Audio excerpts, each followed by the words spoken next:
Assalamualaikum warahmatullahi wabarakatuh. Perkenalkan teman-teman, di sini nama saya Renanda Putri Regita Prameswari dengan NPM 21066474480. Nah, di sini saya akan menjelaskan mengenai ceritaku, ceritamu.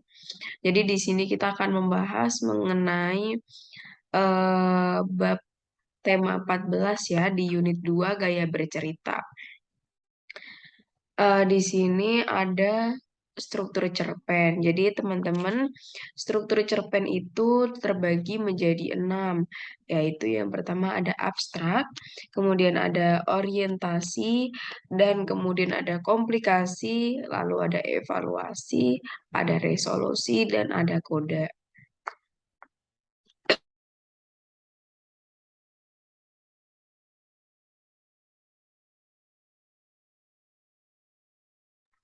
Nah, perlu diketahui bahwasannya apa sih abstrak itu ya kan? Abstrak tuh apa sih gitu teman-teman? Pasti teman-teman tuh pada bingung gitu kan. Jadi abstrak itu ringkasan. Jadi inti dari cerita itu yang dinamakan adalah abstrak. Jadi dari cerita tersebut ada rangkaian-rangkaian cerita. Nah, rangkaian-rangkaian cerita dijadiin satu, disimpulkan. Nah, itu yang namanya abstrak. Yang kedua ada orientasi. Apa sih orientasi gitu kan?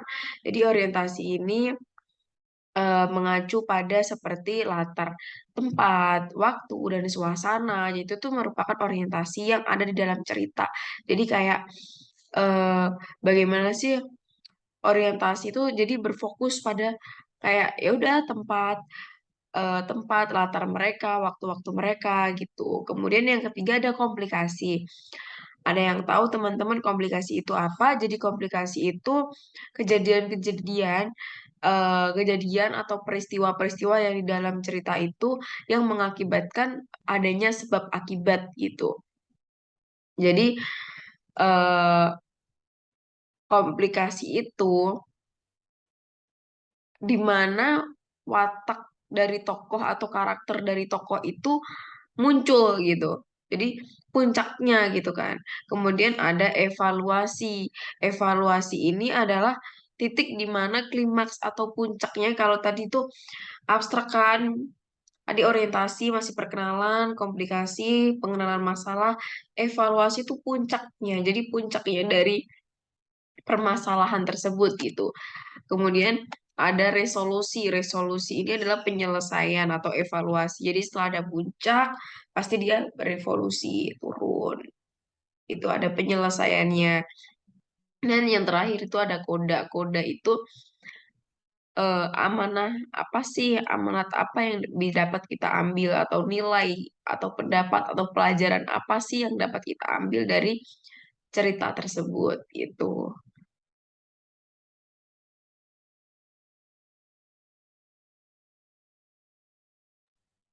Kemudian di sini kita lanjut ya teman-teman. Dan jadi ada aspek kebahasaan cerpen. Aspek kebahasaan cerpen itu ada ragam bahasa, ada kosakata, dan ada majas. Ada yang tahu majas itu apa? Iya, majas itu gaya bahasa. Kita bahas satu-satu ya teman-teman. Ragam bahasa yang digunakan cerpen ini kira-kira ada ragam bahasa yang seperti apa? Jadi ragam bahasa yang digunakan cerpen ini adalah ragam bahasa yang tidak baku dan tidak formal sebenarnya. Karena kita tuh cerpen itu karangan ilmiah yang non fiksi di mana mengisahkan kehidupan sehari-hari gitu. Jadi kita tuh ragam bahasa yang digunakan dalam berbahasa dalam cerpen itu ya bahasa sehari-hari gitu agar lebih nyata, bahasanya tidak resmi gitu. Kemudian kosakata.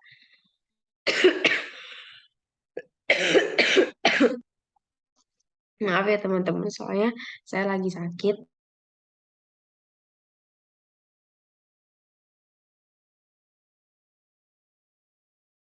Kemudian ada kosakata. Kosakata ini memiliki, jadi seorang penulis itu harus memiliki banyak perbendaharaan tuh kata. Karena pemilihan kata atau diksi itu sangat penting ketika kita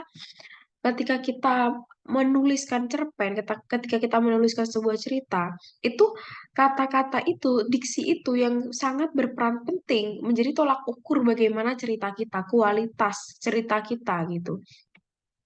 Jadi dengan menambah diksi itu menjadi diksi-diksi itu yang menjadi serasi gitu, yang menjadikan kalimat-kalimat kita tuh indah gitu teman-teman. Kemudian yang ketiga itu ada majas atau gaya bahasa. Jadi majas ini sebenarnya dibagi menjadi banyak lagi. Jadi majas ini seperti bahasa kiasan juga. Kita dapat menyebutnya sebagai bahasa kiasan juga.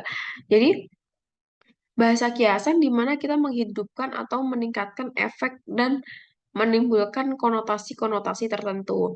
Jadi sebenarnya majas itu ada majas hiperbola, metafora, personifikasi, paradoks, klimaks, ironi dan lain sebagainya itu banyak sekali ya. Dan di sini kita akan bahas satu persatu majas. Yang pertama ada majas perbandingan, ya kan? Apa sih Kak majas perbandingan? Jadi majas perbandingan adalah majas di mana kita menyatakan suatu perbandingan untuk meningkatkan kesan dan pengaruhnya terhadap pendengar atau pembaca gitu. Nah, di majas perbandingan ini juga dibagi lagi menjadi 5. Ada majas metafora, ada majas personifikasi, kemudian ada majas depersonifikasi, ada alegori, dan ada antitesis. Nah, majas metafora ini adalah majas yang mengandung perbandingan yang tersirat. Contohnya adalah raja siang telah bangun dari peraduannya. Berarti raja siapa? Raja adalah matahari. Karena raja siang, rajanya siang, itu kan matahari panas ya. Rajanya siang telah bangun dari peradabannya. Matahari telah bangun dari peradabannya. Gitu. Jadi majas yang mengandung perbandingan tersirat yang tidak langsung gitu. Kemudian ada majas personifikasi yaitu penginsanan yang meletakkan sifat-sifat manusia. Contohnya, kipas itu menjerit-jerit gitu. Artinya apa? Kipas itu udah mau rusak. Kemudian mobil itu menjerit-jerit di tikungan yang menanjak. Jadi mobil itu udah ngos-ngosan, mobilnya udah kalau manusia tuh udah menjerit-jerit, udah dia udah melambaikan tangan, udah capek gitu. Jadi majas yang ada, jadi di mana kalimat tersebut benda mati dicampur dengan sifat-sifat seorang manusia gitu. Kemudian ada majas depersonikasi, yaitu berupa perbandingan manusia dengan hewan. Contohnya, di kau langit, daku bumi. Aku meliheran melihat Joko mematung gitu. Atau dengan benda atau tidak contohnya si Rani berlari bak seorang kuda. Eh, seekor kuda maksudnya ya teman-teman. Kemudian aku heran melihat Joko mematung. Mematung kan benda, kuda hewan. Jadi gitu. Kemudian ada majas alegori. Majas alegori ini membandingkan suatu hal secara tidak langsung melalui kiasan. Contohnya adalah suami sebagai nahkoda. Nahkoda kan yang menyetir gitu kan. Suami itu yang menyetir, yang memimpin. Istri sebagai jurumudi gitu. Atau enggak,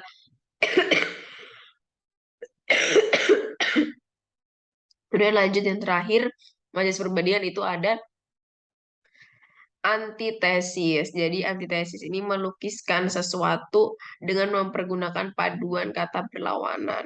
Contohnya adalah hidup matinya manusia adalah kuasa Tuhan. Gitu. Hidup matinya manusia adalah kuasa Tuhan. Kemudian ada majas pertentangan, di mana kiasan itu bertentangan dengan pembicara atau penulis dengan maksud memperhebat atau meningkatkan kesan dan pengaruhnya kepada pembaca atau pendengar. Nah,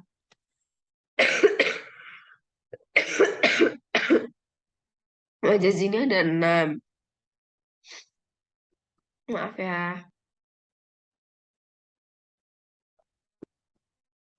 Majas ini ada 6. Yang pertama ada majas litotes. Apa sih Kak majas litotes itu gitu? Jadi majas litotes ini majas yang di dalam ungkapannya menyatakan hal positif dengan bentuk yang negatif. Tujuannya untuk merendahkan hati. Contohnya datanglah ke gubuk orang tuaku. Dia tidak ingin sombong, jadi dia menyebutkan rumah orang tuanya sebagai gubuk gitu. Gubuk adalah rumah. Kemudian ada majas hiperbola yaitu melebih-lebihkan. Jadi seperti dia sakit hati. Wah, hatiku sangat remuk. Dia melebih-lebihkan. Hatiku terbakar, hatiku berdebar. Darahku mendidih mendengar kabar mematikan seperti itu.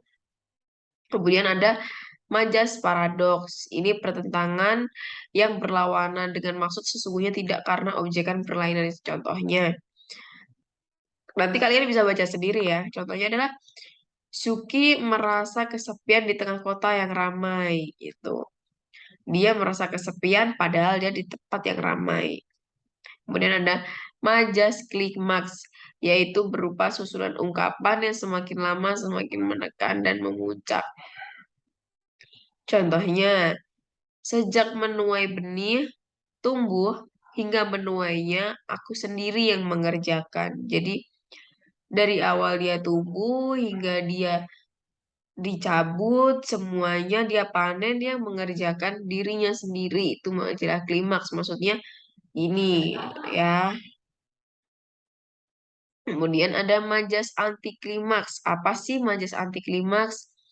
Jadi majas ini bertentangan dengan majas klimaks, di mana pada anti klimaks ini makna yang tergantung pada kata-kata yang diucapkan itu berturut-turut makin lama makin melemah tingkatannya. Contohnya, dari pejabat tinggi,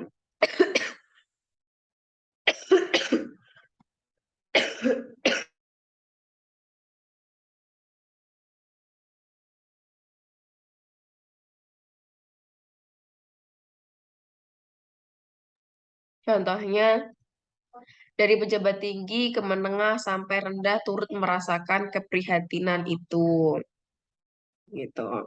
Kemudian yang terakhir ada majas ironi. Majas ironi ini bertentangan dengan maksud sesungguhnya juga. Contohnya adalah mengemukakan ketidaksesuaian antara harapan dan kenyataan. Contohnya, merdu sekali suaramu hingga membuatku terbangun. Padahal suaranya tuh jelek banget gitu kan. Suaranya tuh nggak bisa didengerin sampai dia kebangun dari tidurnya. Tapi dia bilang, merdu sekali suaramu gitu. Ironi. Ironinya. Kemudian ada majas pertautan. Majas pertautan ini saling bertautan atau berasosiasi dengan gagasan, ingatan, atau kegiatan panca indera atau penulis pembacanya gitu ya. Yang pertama itu ada eufemisme, adalah majas yang menggunakan ungkapan lebih halus sebagai pengganti ungkapan yang dirasakan kasar dan dianggap merugikan atau tidak menyenangkan. Contohnya adalah rupanya anak ibu sudah berubah akal gitu. Sarkas, dia tuh sarkas. Gila maksudnya. Terus kemudian yang kedua ada metonimis, adalah majas yang mengemukakan merek dagang atau nama barang untuk melukiskan sesuatu yang dipergunakan atau dikerjakan sehingga kata itu ber- berasosiasi dengan benda keseluruhan.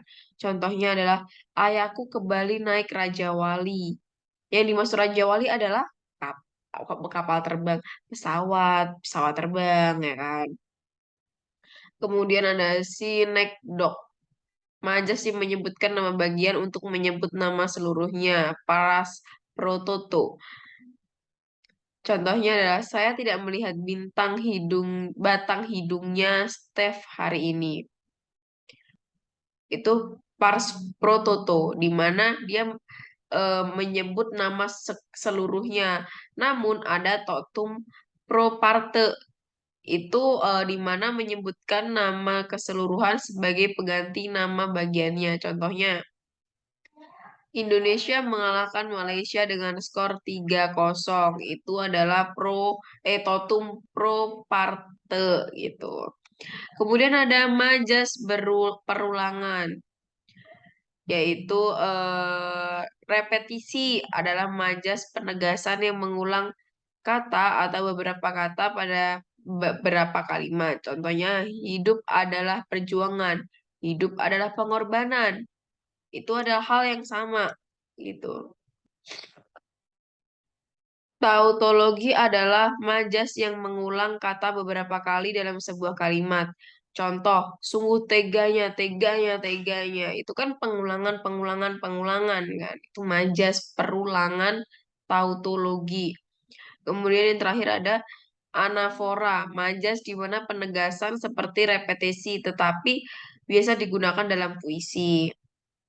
Ini jarang digunakan ya sebenarnya. Kemudian ada yang kelima, ada kalimat deskriptif di mana di cerpen itu pasti ada kalimat deskriptif yang melukiskan atau menggambarkan sesuatu. Jadi kalimatnya itu untuk menggambarkan suasana, tempat, dan tokoh dalam cerita seperti mendeskripsikan lah. Kemudian langkah-langkah menulis cerpen ya, yang ketiga. Bagaimana sih caranya menulis cerpen? Yaitu yang pertama mengadakan observasi atau pengamatan.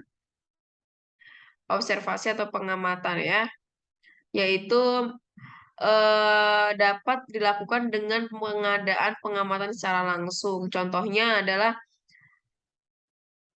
teman ketika teman Anda menceritakan bahwa teman Anda berada di gunung kemudian jatuh dan lain sebagainya, itu kalian dapat mendengarkan, kemudian kalian dapat menuliskan seperti itu.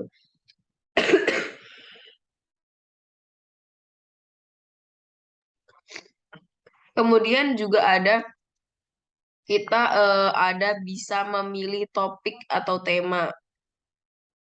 Jadi ketika kita melakukan observasi atau pengamatan, kita dapat memilih topik atau tema, di mana biasanya tema itu ada percintaan, misteri, pendidikan, persahabatan, sosial, kemudian kekeluargaan dan lain sebagainya. Itu masih banyak banget topik atau temanya, atau petualangan gitu kan, kalau cerita tadi naik gunung gitu kan. Kemudian setelah menentukan topik atau tema cerpen itu jadi disebut juga dengan ide cerpen. Jadi di mana menentukan jenis cerpen itu seperti drama, horor, religi, romantis, tragis atau apapun itu. Jadi menentukan jenis cerpen akan lebih menfokuskan cerita pada gaya bahasa yang lebih mengena. Jadi ketika kita menentukan topik atau tema, kemudian kita menentukan jenisnya seperti apa. Jadi itu tema dari cerpen, isi dari cerpen itu dapat langsung ngena. Contohnya jika kita mengambil jenis horor, maka buatlah sesuatu yang terkesan dengan mencekam. Seperti itu. Kemudian setelah itu kita dapat menentukan tokoh-tokoh, nama-namanya, kemudian kita juga menganalisis watak tokohnya tersebut seperti apa. Lalu setelah itu buatlah garis besarnya ceritanya seperti apa. Buat garis besar ceritanya seperti apa yang meliputi bagaimana sih orientasinya, bagaimana puncak masalahnya, bagaimana penyelesaiannya gitu. Lalu tentukan alurnya dengan perkenalan, kemunculan konflik, klimaks, anti klimaks, penyelesaian, dan jangan lupa untuk menentukan latar tempat, latar waktu, latar suasana. Lalu kita juga jangan lupa untuk ingat bagaimana dari sudut pandang gitu kan. Ada sudut pandang orang pertama pelaku utama, orang pertama pelaku sampingan, orang ketiga serba tahu, dan orang ketiga pengamat. Jadi untuk saat kita membuat cerpen, kita harus menentukan sudut pandang dari cerpen tersebut seperti apa. Ada 4 yang tadi setelah saya sebutkan gitu kan. Kemudian memilih diksi yang sesuai. Jadi pemilihan-pemilihan kata, karena tadi di awal sudah saya jelaskan bahwasannya pemilihan diksi itu akan mengubah cerpen yang awalnya monoton menjadi sangat luar biasa. Kemudian membuat karangan-karangan sesuai alur.